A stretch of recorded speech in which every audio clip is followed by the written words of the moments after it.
Vamos lá, bom dia, boa tarde, boa noite aí a quem estuda de madrugada, uma madrugada excelente aí de estudo. Vamos dando continuidade à nossa proposta aí de falarmos sobre a introdução que o pacote anticrime fez no Código de Processo Penal. E agora nós já estamos aqui no artigo 158, que fala sobre o exame de corpo de delito. Aí foi introduzido ali o 158A, B, C, D, E até o F, essa situação toda aí.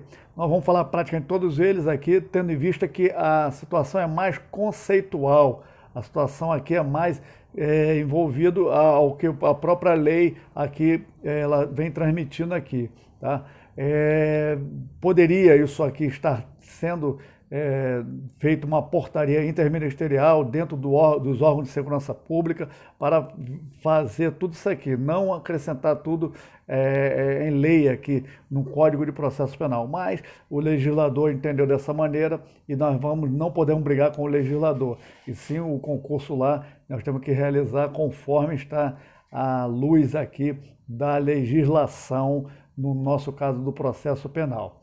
Aqui praticamente o artigo está inserido ali, conforme eu falei, dentro do exame de corpo de delito, que lembrando que a ausência ou a falta, a inexistência ou a irregularidade do exame de corpo de delito gera a nulidade do processo, ali previsto no artigo 564, inciso 3, a linha B do Código de Processo Penal, tá?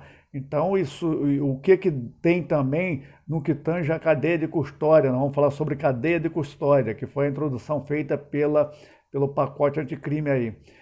A cadeia de custódia, na verdade, para o advogado, para o defensor que está defendendo o seu cliente, ele tem que verificar se a cadeia de custódia foi mantida. E nós vamos verificar os procedimentos que existem na cadeia de custódia, o passo a passo que é realizado, da preservação até o descarte do material que foi ali utilizado para a realização do exame de corpo de delito, entendeu? Vamos dar uma lida aqui no artigo 158, já que não foi modificado, e sim a partir do 158A até o F. O 158A fala que quando a infração deixar vestígios, será indispensável o exame de corpo de delito, seja ele direto ou indireto, não podendo a confissão do acusado suprir esse exame, tá bom? O acusado ele pode dizer, não, eu fiz assim, fiz dessa maneira, ele pode confessar toda a situação, mas não, tem que ser realizado a perícia ou por peritos oficiais, normalmente a perícia, o exame de corpo de delito é realizado por perito oficial, e se não for, a legislação fala que pode ser nomeado um perito ad hoc, desde que tenha nível superior àquela situação, ou voltado na área que está sendo periciada, né? É importante saber só dessa questão aí, para a questão de fim de nulidade. E aqui, o que fala, o que é vestígio, o que fala, o que é cadeia de custódia, está tudo aqui, foi inserido agora no artigo 158A e os seus seguintes aí, até a letra F. Vamos dar uma olhadinha aqui. A cadeia de custódia e das perícias em geral. Artigo 158A. Considera-se cadeia de custódia o conjunto de todos os procedimentos utilizados para manter e documentar a história cronológica do vestígio coletado em locais ou em vítimas de crime, para rastrear sua posse e manuseio a partir do seu reconhecimento até o descarte. Entendeu? Então o que é? Preservar tudo aquilo que foi colhido no local do crime. Já existia isso aí? Já existia, sem sombra de dúvida. Vamos olhar o artigo 6º lá do Código de Processo Penal.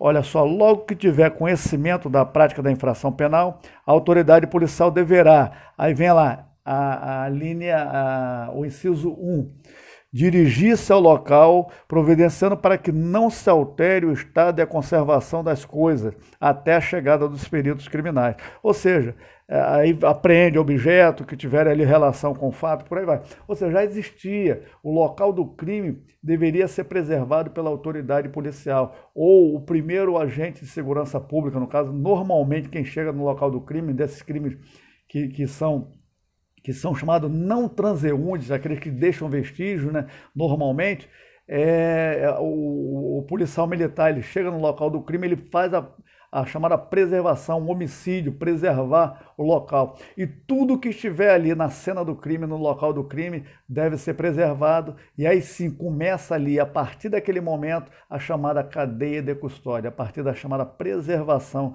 do local do crime. E aqui vem conceituando o que é a cadeia de custódia, nós já falamos aqui, o conceito ali previsto no artigo 158A. Na questão de que o Estado deve ter deve que se manter, né? Deve que se fazer a chamada lisura do que realmente está lá na cena do crime, colhido aquele material e levado para uma tal de cadeia de custódia, não, uma central de custódia, e a partir dali ser analisado esse material, ser verificado que o material realmente é da cena do crime, mantém-se na cena do crime, e por aí vai até a análise final, até ser descartado todas as medidas necessárias para a preservação e lisura do processo de investigação ali. Ou até dentro do processo criminal também pode ser realizado perícias, não tem nenhum problema quanto a isso não, tanto na investigação como no processo criminal. Normalmente, essa cadeia de custódia, ela se vem lá na investigação policial, tá bom? E vem que a questão dessa de manter a autenticidade de todo o material colhido lá durante a verificação ali na cena do crime, no local do crime, tá bom? O parágrafo 1º vem dizendo que o início da cadeia de custódia dá-se pela preservação do local do crime, conforme nós falamos, pelos procedimentos policiais ali, do primeiro policial que chegar, ou do agente público que chegar, pode realizar a preservação, e sim também dos procedimentos periciais. Ali começa a chamada cadeia de custódia. Principalmente a preservação do local do crime, conforme nós vimos lá no artigo 6º, inciso 1 do Código de Processo Penal. Ali começa a chamada cadeia de custódia, ali inicia ali a cadeia de custódia. O parágrafo 2º fala que o agente público que reconhecer um elemento como de potencial interesse para a produção da prova pericial fica responsável pela sua preservação. Aquilo que eu falei, o agente público verificou aquela situação que envolve ali algum crime que foi realizado, ele fica responsável pela sua preservação. E aí vem dizendo conceitualmente o que é vestígio. O que é vestígio? É todo objeto ou material bruto, visível ou latente, constatado ou recolhido que se relaciona à infração penal, aquela infração que está sendo investigada. Visível, né, bruto ali, que está vendo uma porta arrombada, está vendo que a fechadura foi arrombada, ou latente, que seriam aquelas digitais que são colhidas pelos peritos, ou mesmo pelos chamados tactiloscópicos, né, as pessoas que estão responsáveis por isso aí. E seguindo essa ideia aqui, mancha, pé na parede, deixando a marca da sola do sapato, isso tudo é considerado vestígio. As cápsulas normalmente de pistolas que são ejetadas à realização do tiro desse armamento, elas estão colocadas ao chão, podem ser recolhidas, outras podem ficar em algum local do crime que não foi recolhida pela pessoa que cometeu o crime, e por aí vai. Então isso tudo tem que ser preservado, tem que ter o chamado olhar de abajur. O perito, ao chegar no local do crime, ele tem que olhar toda a situação, toda a cena do crime, olhar minuciosamente para colher todo o material e entrar nessa chamada cadeia de custódia aí. Então nada mais o artigo 158 vem dizendo sobre isso aí, 158A, né? O 158B, ele já vem dizendo a sequência lá que deve ocorrer, que compreende o rastreamento, né, desse material colhido lá desde o início lá da cena do crime, Aí vem dizendo desde o primeiro momento, que vem uma série de coisas aqui, mas o que nos importa, que é o chamado reconhecimento, aquele material pertence à cena do crime, foi utilizado na cena do crime ou foi deixado na cena do crime. Então ali tudo é visto como um momento ali que vai ser, aquele material vai ser levado até a central de custódia e distribuído ao perito, necessariamente ao perito que vai realizar a análise desse material e dá o seu laudo. O perito fornece o laudo. E aí vem lá do reconhecimento do material, isolamento do material, da cena do crime, isolamento da cena do crime, fixação, coleta, condicionamento, como que é acondicionado, os artigos da frente aí, o artigo 158B, C, vem dizendo como deve ser acondicionado esse material, como deve ser transportado esse material, e a partir daí vem o recebimento, processamento, que é o chamado análise do material, armazenamento do material para uma nova perícia, pode ser realizada uma nova perícia chamada contraprova, e por final, o material não mais interessa ao processo, ele pode ser descartado, Lembrando que aqui, só para dar uma visão ampla aqui, quando olhar aí, que é muita coisa para lermos, não, a gente vai ficar aqui enfadonho e vai ficar falando nesse vídeo aí coisa de 40 a 50 minutos, não é o caso, até 20 minutos é suportável, até 25 minutos eu acho que é suportável, 20, 25 minutos, para podermos conversarmos aqui e não ficar tão maçante. Então, do reconhecimento, isolamento, fixação, coleta, acondicionamento, transporte, até ali o recebimento, nós chamamos de fase externa da cadeia de custódia. A partir do momento que se recebe, vai para uma central de custódia, e depois é distribuído, analisado, armazenado e depois até descartado. Nós temos ali a fase interna do que chamamos a cadeia de custódia. Só para fins aí didáticos aí, pode cair ou não em prova, não, acredito que não caia nesse sentido aí. Já o artigo 158C fala que a coleta dos vestígios deverá ser realizada preferencialmente por perito oficial. Foi aquilo que eu falei. A perícia ela é realizada por peritos oficiais, aqueles que passaram em concurso público, assumiram a situação ali, assumiram o seu cargo e sua função de realizar perícias e por aí vai. Pelo perito oficial, que dará o encaminhamento necessário para a central de custódia, mesmo quando for necessária a realização de exames complementares. Só para ter uma situação aqui prática, dentro da Polícia Federal existe um órgão lá, uma central de custódia, onde ficam os peritos trabalham nesse local, e quem coleta, para mantença da cadeia de custódia, quem coleta o material não é o mesmo, ele não será o mesmo perito que irá realizar a análise desse material. Isso para a mantença da cadeia de custódia, será um outro perito.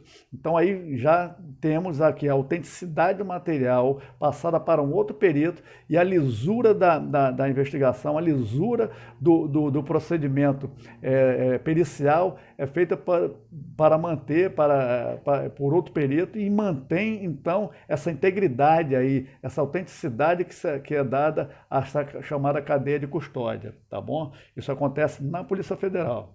Normalmente acontece também na Polícia Civil, aí eu não tenho acesso, não tive acesso à questão da Polícia Civil, mas acontece sim na Polícia Federal.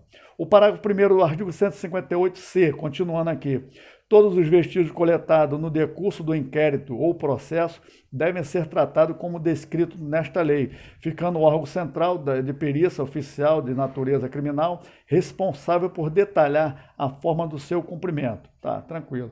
O parágrafo 2º, aí vem aqui que nos interessa, pode cair em prova.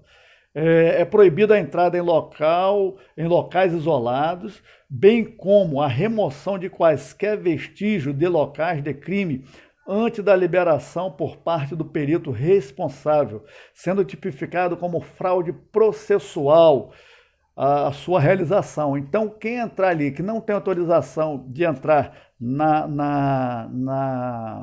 no local ali que está sendo armazenado esse material que já foi recolhido, já foi recebido, está dentro da central de custódia, a distribuição ali para um perito responsável que vai emitir o seu laudo, aquele material não pode ter acesso a outras pessoas que não, senão aquele perito responsável. Nem outro perito qualquer que seja, que não esteja no ato ali da investigação, responsável ou perito, ou peritos, né, que às vezes existe 2, 3 peritos ali envolvidos na mesma situação que envolveu aquela infração penal, está sendo analisado aquele material, outros que não podem ter acesso, não devem ter acesso. Se lá entrar e pegar parte do material, sumir com parte do material, isso pode ser encarado como fraude processual. Lógico, temos que ver a tônica se houve dolo ou não, ou se houve apenas ali uma culpa, ele pegou o material pensando que era também fazia parte de uma outra perícia que ele estava fazendo e por aí vai. Mas é realização de fraude processual, lá previsto no artigo 347 do Código Penal. E também, falando em fraude processual, podemos encarar a fraude processual também na lei de abuso de autoridade, a lei 13.869, que é de 5 de setembro de 2019. Ali fala também sobre fraude processual nos artigos 23 e 24 da lei de abuso de autoridade. A lei de abuso de autoridade não caiu no exame 31, pode aí ter uma situação aí de cair nesse exame 32 aí, ou seguintes aí pela frente em relação ao chamado abuso de autoridade. É uma lei nova para fins de concurso aí, para fim de exame da OAB, a partir do exame 32 aí, tá bom? Dá uma lidinha na lei. O 158D vem dizendo como que é o recipiente para condicionar o vestígio será determinado pela natureza do material, aí vem explicando, vem esmiuçando tudo ali detalhadamente como deve ser acondicionado esse material, qual é o recipiente que deve ser colocado determinado tipo de material e por aí vai. É preciosismo? É preciosismo, mas esse preciosismo vai manter a cadeia de custódia, de modo que ela não sendo quebrada, não haverá ilegalidade e não haverá como o advogado pleitear ali uma possível anulação do processo, tá? Tendo em vista lá que nós falamos do artigo 564, inciso 3, a linha B do Código de Processo Penal. E vem dizendo a questão de recipiente, quando guardar, o rompimento do lacre, romper um lacre que estava ali, que foi recebido aquele material, com a matrícula de quem entregou o material e quem recebeu, existe toda a documentação acompanhando todo aquele material, vai seguindo a cada vez que o material vai passando, para quem vai passando, quem vai recebendo, é colocado aquele material ali dentro da ficha de acompanhamento do material. E o lacre que foi utilizado para verificar o preciosismo, o lacre que foi aberto, que foi ali tirado para verificar o material e ser analisado, e novamente aquele material vai ser embalado, vai ser lacrado novamente, aquele lacre que foi utilizado deve ser colocado dentro desse novo acondicionamento. Então, para observar que toda a cadeia de custódia deve ser mantida, tá bom? O artigo 158-E fala sobre que todos os institutos criminalistas deverão ter a central de custódia, destinada à guarda e controle dos vestígios, e sua gestão deve ser vinculada diretamente ao órgão central da perícia oficial de natureza criminal. Ou seja, está sendo criado, já existe lá na Polícia Federal, o local onde os peritos trabalham e por aí vai. E cada órgão de segurança pública, Polícia Civil, que é responsável, é uma polícia judiciária que existe dentro do seu corpo os peritos. Há estados que o corpo de perito não pertence, não é integrado à Polícia Civil, eles têm um corpo apartado da Polícia Civil e todo esse material eles trabalham paralelamente em prol da investigação, tá bom? E vem dizendo ali como que é e como deve ser feita a questão física e logística da cadeia de custódia, dos órgãos centrais, cadeia de custódia, não, desculpa, da central de custódia, O 158F, por fim aqui, vem dizendo que após a realização da perícia, o material deverá ser devolvido à central de custódia, devendo nela permanecer. Então, o material que foi utilizado ali para realizar a análise desse material, depois ele é devolvido à central de custódia. E, por fim, lá no final, não tendo mais aquele material sendo integrante ali do processo, não mais interessando ao processo, pode ser chamado descartado, pode ser descartado. Dependendo do material, por exemplo, droga, a droga ela tem que permanecer pelo menos uma certa quantidade até o fim do processo, para verificar, fazer aquele exame pericial para a constatação se realmente aquilo que foi apreendido lá realmente é droga. Faz a constatação, a chamada contraprova. E depois, no final, aquele material todo é o quê? É incinerado, é destruído, tá bom?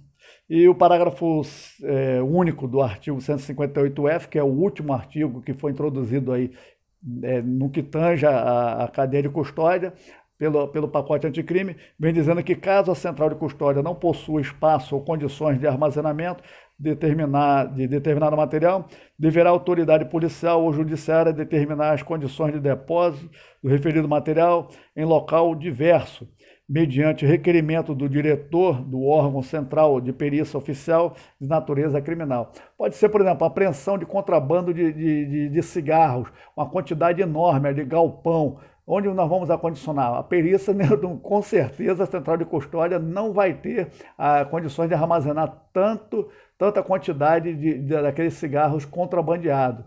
Então, nesse caso aí, é deixado em algum local, algum galpão ali, de observância, lógico, de algum órgão de segurança pública, de preferência, e de modo que aquele material, ao fim do processo todo pericial, ele é destruído, tá bom? Nesse caso aí. Então essa aí foi a questão da cadeia de custódia, que foi inserido ali justamente lá no Código de Processo Penal, na parte que diz respeito ao exame de corpo de delito, e para nós é novidade, é situação nova aí, que pode cair na prova, e a questão melhor para fins de prova é aquela questão que pode gerar uma fraude processual.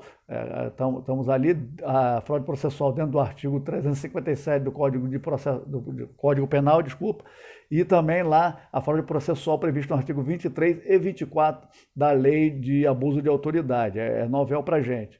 E o resto aí praticamente é o que está na lei, é conceitual praticamente, e é o que nós vamos enfrentar aí para uma segunda fase da área penal. É muito tranquilo, é só abrir e dar uma verificada aqui e dizer lá o que foi ou se não foi quebrada essa cadeia de custódia. Se foi quebrada a cadeia de custódia, tem que analisar muito bem qual foi o momento dessa quebra de cadeia de custódia, e a partir dali o advogado pode pleitear a nulidade do processo. É essa a intenção todinha aí, para que não ocorra a nulidade do processo pela quebra da cadeia de custódia. Por isso, tudo tem que ser realizado minuciosamente pelos peritos, ou principalmente os peritos oficiais, né? Não tendo perito oficial, é nomeado perito não oficial, aquela situação toda que nós já falamos desde o começo, ali de formação de nível superior e dentro da área do que está sendo ali analisado ou investigado, tá bom?